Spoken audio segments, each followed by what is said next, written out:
Saluton al ĉiuj. Bonvenon denove sur mia YouTube kanalo.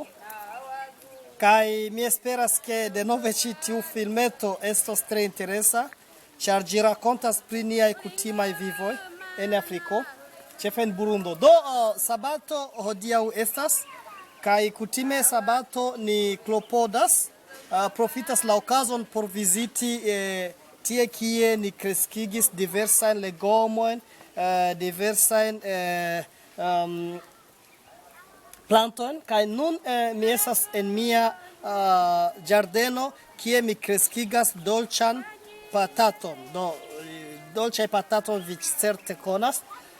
Do kiel vi vidas en tiu tre granda tereno tie mi kultivis dolĉan pataton, kaj volas montri al vi kiel rikolti ĉi tie. Do oni povas nur preni kelkajn por manĝi, do kiam temas pri grandega tereno, ĉar mi ne povas ĉion rikolti por manĝi en unu sola momento, ĉar tio ne konserviĝas. Kaj en Afriko ni ne havas sistemon pri konservado, ni ne havas fridujon. Do kompreneble se mi ĉion elterigas, do mi ne povas trovi lokon por gardi, por konservi, por sekure konservi ilin, do nur post kelkaj tagoj ili ĉiuj putriĝos. Do jen la loko. Tie estas dolĉaj patatoj, kaj tie estas loko kie mi jam plektis, mi jam prenis kelkajn, kaj hodiaŭ mi klopodos denove preni, kaj mi decidis montri al vi.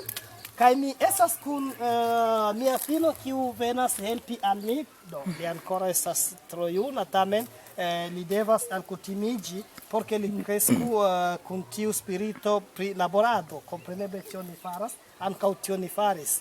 Do por aliaj diros ke estas kontraŭ homa rajto, kontraŭ rajto de infanoj, tamen ĉe ni ne estas tiel. Ĉiam infanoj akompanas gepatrojn al ĝardenoj kaj helpas en kelkaj laboroj, kaj do li kreskas sciante kion faras sian gepatroj.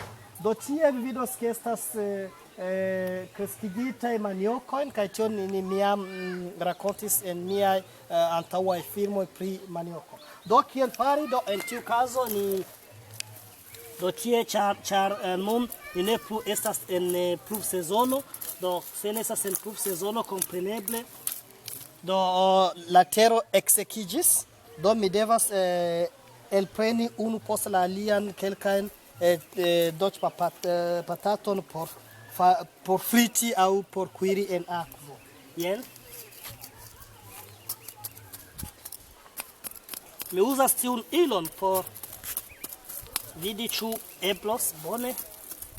Jen, ankoraŭ estas malgranda, tamen tio estas la speco.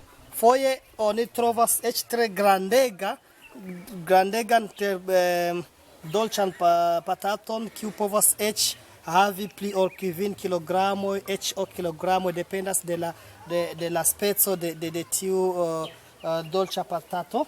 Kaj tie mi metas en tiu ujo. Kaj ni vidu ankaŭ ĉu estos alia, jes, ŝajnas jes. Ankaŭ tio estas tre malgranda speco, tamen tre dolĉa, do se vi venus al Burundo, mi kompreneble donos al vi por ke vi gustumu la guston de tiu dolĉa patato.